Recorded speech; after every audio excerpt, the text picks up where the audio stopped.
அதான் சொல்லு. உங்க தங்கச்சி அவங்க உள்ள தங்கச்சி பிள்ளை யாரோ வந்தாங்க நீங்க சொன்னீங்களா? தங்கச்சி ஏன்னா வந்து கழுத்து விட போனாங்களா? உங்ககிட்ட வந்த முன்னாடி சொல்லல. கழுத்து விட போனாங்களாங்க தம்பி இப்ப நீங்க எங்க முன்னாடி கழுத்து விட்டு பத்திரம் கொடுத்தாங்களாங்க. ஏங்க உங்க நீங்க நம்பர் உங்க மேல நம்பிக்கை வச்சு கொடுத்தேன். ஆமா இப்ப அதுக்கு என்ன இப்ப அவங்க வந்து எதுக்குறாங்க என்ன பண்ணுவீங்க நீங்க? இப்ப ஒண்ணுல 3 பேர் வந்திருக்காங்க, கூட்டு வந்தா இப்ப என்ன பண்ணுவீங்க நீங்க? ஏன் கூட்டி வாங்க பாப்போம். அதைத்தான் தம்பி நீங்க நீங்க கூட்டி வாங்க, நீங்க கூட்டி வாய முதல்ல. தம்பி நான் சுரங்களுங்க. ஏய் நீ யார நீ கூட்டி வர முதல்ல. நீ முதல்ல குழந்தை வந்தாலே என்ன என்ன ஏமாத்தி தெரியா நீ? நீ யார நீ முதல்ல விட்டு புண்டா?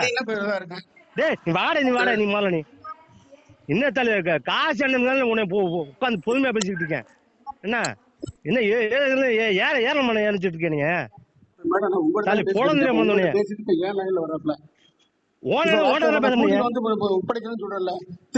கூட்டி வாடா நீ முதல்ல. நீ போன கூற நீ முதல்ல. நீ பேசுற நீ தாஜா பேசிட்டு இருக்க. நீ கூட்டி வர முதல்ல. 3 பொம்பளை நீ கூட்டி வர. நீ வாரிசு எல்லாத்தையும் கூட்டி வர நீ முதல்ல. என்ன நீ அரிச்சாட்டம் பண்ணிட்டு இருக்க? நீ உனக்கு எல்லாம் கழுத்து போட்டு தந்துட்டீங்கடா. டேய் நீ வாடா நீ முதல்ல. நீ முதல்ல. நீ உங்களை கேஸ் கொடுக்கணும். உனக்கு ஒரு எரிச்ச புண்ணியா இருக்கும் உனக்கு தான்.